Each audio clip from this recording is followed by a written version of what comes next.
इस चैप्टर इस वीडियो में हम करेंगे 4.2 का थर्ड, फोर्थ और फिफ्थ क्वेश्चन। ठीक है, थर्ड, फोर्थ और फिफ्थ क्वेश्चन सॉल्व करेंगे।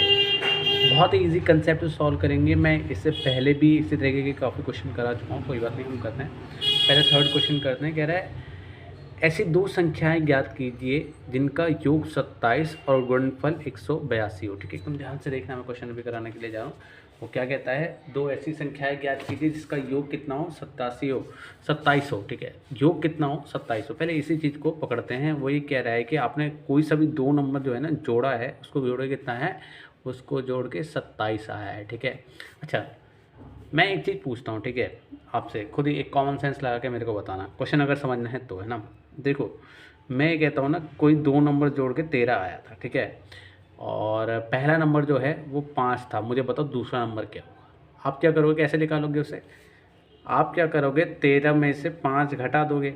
ठीक है, कितना आ जाएगा, 8। तो आप कहोगे सर जो दूसरा वाला जो नंबर था ना वो 8 था, तो 8 और 5 13 होता है। ठीक है, अब यहाँ पे हमें ये नहीं पता कि कौन सा दूसरा नंबर था। ठीक है, वो दोनों नंबर नहीं पता है, तो हम क्या कर लेते हैं, मान लेते हैं कि पहला नंबर जो था वो x था। इसका मतलब दूसरा नंबर क्या होगा, 27 माइनस एक्स। तो मैंने बताया ना, जैसे उसमें बताया कि पहला नंबर क्या था, पहला नंबर 5 था। तो आपने दूसरा नंबर कैसे पता किया कि 13 में से 5 घटा दिया। तो वैसे ही पहला नंबर मैं मान लेता हूँ x है, तो दूसरे नंबर में कैसा आएगा, 27 में से x को घटा दो। ठीक है, इतना समझ में आ गया। अब देखो क्वेश्चन को दोबारा क्या कहता है वो। क्वेश्चन में ये कहता है कि उनको गुणा करेंगे ना, तो उनको गुणा करेंगे 182 आएगा। दो नंबर हमें पता चल गए, है ना। अब उनको क्या करते हैं, गुणा कर लेते हैं। गुणा करेंगे कितना आएगा, 182। ठीक है, हम इन दोनों को मल्टीप्लाई करेंगे। देखो वो जो फॉर्मल लैंग्वेज है ना, वो खुद ही लिख लेना। ठीक है, तो हम क्या करेंगे, x को x ये सॉरी 27 सॉरी यहाँ लाते हैं, x को 27 माइनस एक्स से गुणा किया, कितना आया, वो क्या कह रहा है, 182 आया था। तो हम कर लेते हैं इसको 182। ठीक है, x को 27 से करोगे कितना आएगा, 27x हो जाएगा। x को x से करो कितना आएगा, x का स्क्वायर हो जाएगा, ये 182 हो जाएगा। ठीक है, अब क्या करोगे, इसको ना आगे लिख लो। ठीक है, इसके आगे कोई निशान नहीं था, इसका मतलब प्लस है। इसको थोड़ा पीछे लिख लेते, स्टैंडर्ड फॉर्म में लाने की कोशिश करेंगे इसको। ठीक है, ये हो गया। अब इन सबको एक साइड कर लो। ठीक है, मैं एकदम से अभी 1 मिनट बताता हूँ मैं क्या कर रहा हूँ। इसको माइनस का हो जाएगा। अब कहोगे सर यार एक्स स्क्वायर के आगे माइनस है, दिमाग खराब हो जाता है वो माइनस देख के, बिल्कुल दिमाग खराब होता है। तो इसको प्लस करने का तरीका पता है कि सबके साइन चेंज कर दो, उल्टे कर दो साइन, अपने आप ही सारे प्लस के हो जाएंगे। ये ट्रिक है, हो गया ठीक। अच्छा, अब इसको गुणनखंड विधि से सॉल्व करना है। गुणनखंड विधि से कैसे सॉल्व करते हैं, ठीक है, पहले a निकाल लेते हैं। ठीक है, फिर b निकाल लेते हैं, फिर c निकाल लेते हैं। ठीक है, ये हो गया। अब हम क्या करेंगे, हम ये करेंगे a को c से गुणा कर देंगे। ठीक है, मतलब a को 182 से गुणा कर देंगे, कितना आया, 182। हमें और यहाँ b कितना दे रखा है, 27। तो हमें नंबर ऐसा पता करना है जिसको जोड़ दें या घटा दें तो 27 आ जाए, गुणा कर दें तो 182 आ जाए। ठीक है, अब ऐसा नंबर पता करने के लिए क्या किया जा सकता है, तो हम क्या करेंगे। अच्छा 27 देखो कैसा होता है, 27 के पेयर बनाने की कोशिश करो। 13 और 14 27 होते हैं। ठीक है, 14 3 42, 4 14 कम 14 और 4 182। तो मतलब क्या है, 13 और 14 वो नंबर है जिनको जोड़ेंगे तो 27 आता है, गुणा करेंगे तो 182। अब यहाँ पे क्योंकि माइनस है ना, तो दोनों नंबर माइनस के लो, क्योंकि माइनस का 13 और माइनस का 14 जोड़ के ही माइनस का 27 हो सकता है। ठीक है, बीच वाला नंबर माइनस का है, दोनों नंबर माइनस का हो सकता है। ठीक है, इसको क्या करेंगे हम, एक्स स्क्वायर, इस 27 की जगह पे क्या करेंगे, ये जो यहाँ दिख रहा है ना, ये 27 एक्स, इसकी जगह पे लिख लो 13x माइनस 14x। ठीक है, और ये प्लस का 182 ऐसे। ठीक है, अब इन दोनों में से कॉमन निकालो, इन दोनों में क्या सेम है। देखो दो तरीके हैं, एक तो ऐसे, इसको चाहो तो टुकड़े करके ऐसे लिख सकते हो आप, ऐसे करके इसको टुकड़े करके लिख लो। ठीक है, और इसके भी टुकड़े कर दो, ये कितना हो जाएगा, 2 गुणे में 7 गुणे में x। ठीक है, और 182 के भी टुकड़े कर दो, ये हो जाएगा कितना, 2 गुणे में 7 गुणे में 13 हो जाएगा। ठीक है, ओके। अब हम यहाँ पे क्या करेंगे, इनमें से ना पहले इन दोनों में से कॉमन निकाल लेंगे। ठीक है, फिर इन दोनों में से कॉमन निकालेंगे, इक्वल में 0 रख के चलते हैं। ठीक है, इन दोनों में क्या सेम है, इन दोनों के पास है x सेम है, तो x बाहर निकाल लो, तो ये x यहाँ पे, अब यहाँ पे एक x बच जाएगा, यहाँ पे माइनस का 13 बच जाएगा। इन दोनों में क्या सेम है, इन दोनों में 2 सेम है, काटा मार दो, 7 सेम है, काटा मार दो, 2 और 7 हम बाहर निकाल लेंगे, ठीक है। तो ये 7 दूनी 14 आ जाएगा, यहाँ क्या बचेगा x, यहाँ पे 13। अब कहोगे सर यहाँ तो प्लस था, देखो माइनस बाहर निकालने पे ना अंदर अपने आप ही माइनस हो जाएगा, ठीक है, बराबर में 0। एक बार हम क्या करेंगे, इन दोनों को लिख लेंगे, ठीक है, एक बार क्या करेंगे हम इन दोनों को लिख लेंगे, ठीक है, और यहाँ पे क्या कर देंगे 0 लिख लेंगे, ठीक है। फिर एक बार इसको 0 के बराबर रख देंगे, एक बार इसको 0 के बराबर रख देंगे, ठीक है, ये हो जाएगा 14 और ये हो जाएगा 13। तो 14 और 13 जोड़ के ही होता है 27 और 14 और 13 जोड़ के गुणा करके ही होता है 182। तो इस तरीके से हमारा थर्ड क्वेश्चन यहाँ पे ख़त्म होता है। समझ में आ गया, बिल्कुल समझ में आया होगा, ठीक है। अब नेक्स्ट क्वेश्चन करते हैं।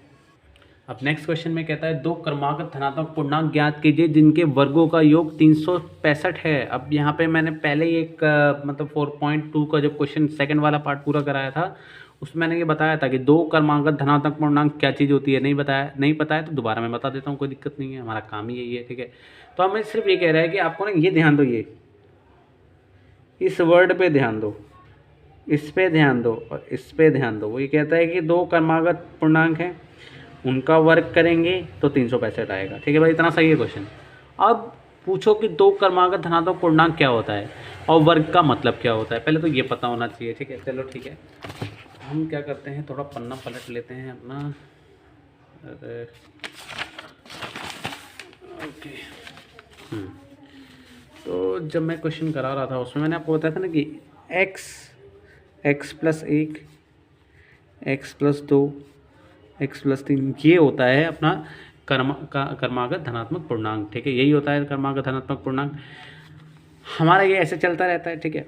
हमको कह रहा है शुरुआत के 2 का जब वर्ग किया ना, वर्ग का मतलब क्या होता है कि दोनों का जब स्क्वायर किया, ठीक है, दोनों का स्क्वायर करके जब उसने जोड़ा ना, क्वेश्चन में ये लिखा हुआ है, तो कितना आया 365। अब इसको सॉल्व करो, गुणनखंड विधि से सॉल्व करो। समझ में आया क्या कह रहा है, जब भी पेपर में धनात्मक क्रमागत धनात्मक पूर्णांक आएगा तो सबसे पहले क्या करोगे, सबसे पहले उसका स्क्वायर, देखो ये गिनती आपको याद होनी चाहिए, फिर उसके साथ जो करना है वो करो। देखो जो क्वेश्चन में कह रहा था, अब उसने कहा कि ये तो है सीरीज मुझे मैंने आपको बता दी, अब वो कह रहा है इनमें पहले 2 का वर्ग किया, ठीक है, पहले 2 का मैंने वर्ग कर दिया, वर्ग का मतलब क्या करता है स्क्वायर कर दिया, फिर कह रहा है उनको जोड़ दिया, उनको योग कर दिया, तो कितना आया 365 आया। तो x का स्क्वायर तो x स्क्वायर होगा। मुझे बताओ इसमें कौन सा फॉर्मूला लग रहा है भाई, इसमें लग रहा है a प्लस बी का होल स्क्वायर, ठीक है, कितना होता है वो a square plus B square plus 2ab। a की जगह पे क्या रखेंगे x, b की जगह पे रखेंगे 1।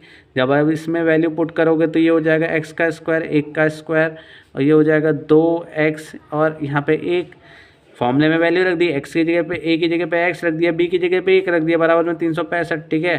क्वेश्चन बिल्कुल वैसे ही है ना, x का स्क्वायर x स्क्वायर होता है, ठीक है, यहाँ पे भी x का स्क्वायर x स्क्वायर ही होगा, 1 का स्क्वायर 1 होता है, 2 को 1 से करोगे 2 आएगा, और यहाँ पे पीछे x, ये 365 हो जाएगा। 1 x का स्क्वायर, 1 x का स्क्वायर कितना होगा, ये 2 x का स्क्वायर हो जाएगा, ठीक है, यहाँ पे 2x, ये प्लस 1 हो जाएगा, इसको इस साइड ले आओ राइट हैंड साइड पे, ये ऐसे हो जाएगा, ठीक है। अब ये 2x का स्क्वायर है, ये 2x है, 365 में से 1 गया, कितना बचा 364, ठीक है। अब ये 3, अब देखो ये भी 2 से जा सकता है, ये भी 2 से कट सकता है, ये भी 2 से कट सकता है, दोनों को 2, सबको 2 से भाग कर दो, ठीक है। देखो मैं फॉर्मल लैंग्वेज में जानबूझ के नहीं लिख रहा हूँ, फॉर्मल लैंग्वेज आप खुद लिख लोगे, ठीक है, समझने पे ज़्यादा ध्यान दो, है ना। तो इसको 2 से 2 कैंसिल कर दो, ये x का स्क्वायर आएगा, 2 से 2 कैंसिल कर दो, ये x बच जाएगा, इसको भी कैंसिल कर दो, ये आएगा 2 एकम 2, 2 अट्ठे 16 और 2 दूनी 4। अब ऐसा नंबर बताओ जिसको जोड़े या घटाए, अब जिसके आगे कुछ नहीं होता उसके आगे 1 लिख दो, पहले लिख लो a, फिर लिख लो b, फिर लिख लो c, ठीक, a b c लिख लिया, है ना। अब करना क्या है, हमें 2 ऐसे नंबर बताना है जिसको, देखो a को पहले b से गुणा करते, कंसेप्ट तो यही होता है ना, तो a को 182 से गुणा करोगे तो 182 आएगा, और b जो है वो 1 है, मतलब कि जोड़ूं या घटाऊं तो 1 आ जाए, और उन्हीं दोनों नंबर को गुणा कर दूँ तो 182 आ जाए, ठीक है। अगर मैं क्या करूँ, अगर मैं 14 में से 13 को घटा देता हूँ तो 1 आता है, ठीक है, इससे पहले अभी भी क्वेश्चन किया था, और 14 को 1 से गुणा, 14 को -13 से गुणा कर दूंगा वापस यही आ जाएगा, इसका मतलब यही दोनों नंबर है ना। समझ में आ गया। तो हम क्या करेंगे, जैसे पहले किया था हमने, एक ये तो सेम ही रहेगा, इसकी जगह पे ये जो ये दिख रहा है, ये इसकी जगह पे आप क्या करोगे, इसकी जगह पे आप 14x माइनस 13x लिख दोगे। ठीक है, समझ में? अब 14 प्लस का क्यों लिया, 13 माइनस का क्यों लिया, क्योंकि बीच में जो है ना, ये जो बीच में ये जो दिख रहा है ये प्लस का है, तो बड़ा वाला नंबर इसका मतलब प्लस का, इसलिए 14 प्लस का लिया है। ठीक है, और ये माइनस का 182। ठीक है, मैंने फिर बताया था इन दोनों में से कॉमन निकाल लेना। देखो मैं पहले ही बता चुका हूँ, जो पहले वाला क्वेश्चन किया, चाहे तो टुकड़े करके वैसे कर लो, चाहे डायरेक्ट कॉमन निकाल लो। ठीक है, इन दोनों में कुछ सेम नहीं है तो एक निकाल लो बाहर, और x सेम है, x भी बाहर निकाल लो, एक x बाहर निकल जाएगा, यहाँ पे x बचेगा, यहाँ पे 14। इन दोनों में से क्या सेम निकलेगा वो खुद ही पता कर लेना, मैं डायरेक्ट निकाल रहा हूँ, 13 दोनों में सेम है, यहाँ 14 बचेगा 0। ठीक है, दोनों के पास माइनस थे, बाहर निकाल लिया, इसीलिए अंदर क्या हो गया प्लस। अब एक बार इसको लिख लो।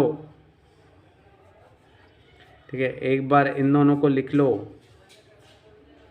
बराबर में कितना लिख दो 0, तो x माइनस 13 बराबर 0, x प्लस 14 बराबर 0, तो x की वैल्यू कितनी आई 13 और एक की कितनी आ गई 14। यही दोनों वो नंबर है, 13 और 14 का स्क्वायर करके जोड़ते हैं तो 365 आता है। ठीक है, समझ में आया कैसे करना है? बिल्कुल समझ में आया होगा। पाँचवां क्वेश्चन करते हैं। ठीक है, पाँचवां क्वेश्चन भी कर लेते हैं। पाँचवें क्वेश्चन में क्या कहता है कि एक समकोण त्रिभुज की ऊंचाई, ये कौन सा क्वेश्चन है, ध्यान आया 14.1 में जब क्वेश्चन कर रहे थे मैंने बताया था कि त्रिभुज और समकोण त्रिभुज का क्वेश्चन, त्रिभुज, आयत और वर्ग, इन तीनों के क्वेश्चन लगभग एक ही तरीके से होते हैं। ठीक है, अब मैं बताऊंगा कैसे। देखो एक क्वेश्चन में इसका आपको होमवर्क भी दे के जाऊँगा। कह रहा है एक समकोण त्रिभुज की ऊंचाई इसके आधार से 7 सेंटीमीटर कम है, यदि कर्ण 13 है तो क्या होगा, तो बुझाई याद कीजिए। ठीक है, हम कोई बात नहीं, हम कर लेते हैं। हम क्या करते हैं, करना तो है ही है, पहले तो एक पन्ना पलट लेते हैं। समकोण त्रिभुज है तो बनाओ एक समकोण त्रिभुज। अरे पेन खत्म हो गया लग रहा है, चलो कोई बात नहीं, दूसरा पेन ले लेते हैं, पेन की कमी थोड़ी है।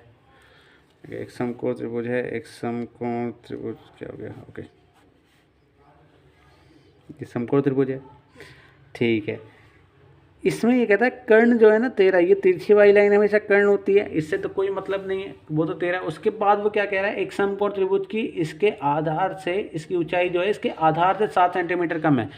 ऊंचाई ये लंबी वाली लाइन होती है, आधार ये वाली लाइन होती है, तो कह रहा है इसके जो भी इसका आधार होगा ना उससे 7 सेंटीमीटर कम है। जो भी इसका आधार होगा का मतलब क्या, x इसका आधार होगा, हमको क्या पता क्या आधार है, तो हम x मान लेते हैं। तो जो भी इसका आधार होगा उससे 7 सेंटीमीटर कम होगा, तो इससे 7 सेंटीमीटर कम है।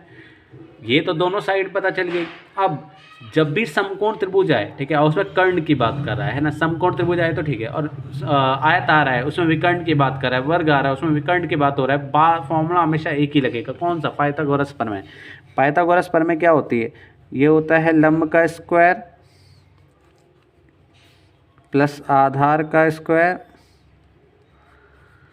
इज इक्वल्स टू कर्ण का स्क्वायर। लंब की जगह पे x माइनस 7 रख देते हैं, आधार की जगह पे x रख देते हैं। भाई लंब तो ये होता है, आधार ये है, कर्ण तो फिक्स रहेगा। ठीक है, अब सिर्फ इसको सॉल्व करना है हमें। यहाँ पे कौन सा फॉर्मूला लगेगा, ये a माइनस बी का होल स्क्वायर, ये हो जाएगा a का स्क्वायर प्लस b का स्क्वायर माइनस 2ab। ठीक है, बस a और b की जगह, a की जगह पे x रखना है, b की जगह पे 7। तो पहले इसको सॉल्व कर लेते हैं। ठीक है, ये कितना हो जाएगा हमारा, ये हो जाएगा x का स्क्वायर, a की जगह पे x का स्क्वायर प्लस है तो तुम भी प्लस लगा लो, b की जगह पे 7, मतलब 7 का स्क्वायर कितना होता है 49 माइनस 2। ठीक है, यहाँ पे x, यहाँ पे 7। ठीक है, x का स्क्वायर हो जाएगा, 13 का स्क्वायर कितना होता है 169, x का स्क्वायर होगा, ये हो जाएगा 49, ये हो जाएगा 14x प्लस x का स्क्वायर, ये 149। ठीक है, ये समझ में आ रहा है। उसके बाद क्या करेंगे हम, x का स्क्वायर, x देखो इसको और इसको जोड़ लो। ठीक है, तो ये कितना हो जाएगा आपका 2x का स्क्वायर, है ना, ये ऐसे ही रह जाएगा। नंबर वाले को थोड़ा पीछे कर लेते हैं, ये ऐसे कर लेते हैं। ठीक है, तो ये जो होगा, ये थोड़ा कबाड़ राइटिंग हो गई है मेरी, कुछ सालों से पढ़ाना क्या बंद कर दिया, राइटिंग खराब हो गई, तो इसको इस तरफ ले आओ। ठीक है, तो ये होगा 2x का स्क्वायर, ये 14x, इन दोनों को घटाओगे कितना आएगा 120। अब क्या करें, सबको 2 से भाग कर दो, क्योंकि देखो सारे के सारे 2 से कट सकते हो, तो इसको भी 2 से काटो, इसको भी 2 से काटो, इसको भी 2 से 2 कैंसिल कर दो, एक्स का स्क्वायर ये हो जाएगा 2 सते 14 एक्स, ये 2 छेक 12 0। अब नंबर 2 ऐसे होने चाहिए, हाँ पहले ए बी सी लिख लेते हैं फिर उसके बाद समझाएंगे। ए की जगह पे 1, बी की जगह पे -7 और सी की जगह पे 1, ये हो जाएगा 60। अब क्या करो, ए को पहले सी से गुणा कर दो, मतलब 1 को इससे गुणा कर दो, कितना आ जाएगा 60, माइनस का बी जो है वो -7 है। अब 2 नंबर ऐसे बताओ जिसको गुणा करें तो 60 आ जाए और जोड़ें या घटाएं तो कितना आ जाए, -7 आ जाए। तो अगर मैं आपको बताऊं, देखो 12 पंचे 60 होता है, ठीक है, और अगर मैं -12 और प्लस का 5 कर दूं तो -7 आ जाता है, ठीक है। तो इसका मतलब यही दोनों वो नंबर है ना। तो हम क्या करेंगे, हम ये करेंगे कि 1 का स्क्वायर ये रहेगा, ये जो ये ना, ये इसकी जगह पे इसका पेयर बना देंगे, -12x + 5x, ठीक है। और वो जो है वो हमारा जो ये 60 बचा, इसकी जगह पे ये 60 ही रहने देंगे ऐसे, ठीक है, ओके। फिर इन दोनों में से सेम निकालेंगे, इनमें से x सेम है, मैं पहले ही बता चुका हूँ किस तरीके से किया है, ठीक है। तो इतना परेशान होने वाली कोई बात नहीं है। इन दोनों में से 5 बाहर निकाल लो, ठीक है, ये आ जाएगा यहाँ पे 12 = 0। फिर क्या करो, एक बार इन दोनों को ऐसे लिख लो, ठीक, और एक बार इन दोनों को लिख लो, ठीक है। एक बार इसको 0 के बराबर रख लेना, तो x की वैल्यू यहाँ पे 5 हो जाएगी, ठीक है। माफ़ करना इस आवाज़ के लिए दोस्तों, और ये x = 12 हो जाएगा। एक बार इसको बराबर रख लो, दोनों साइड आ गए, तो ठीक है। इसके साथ हमारा वीडियो ख़त्म होता है।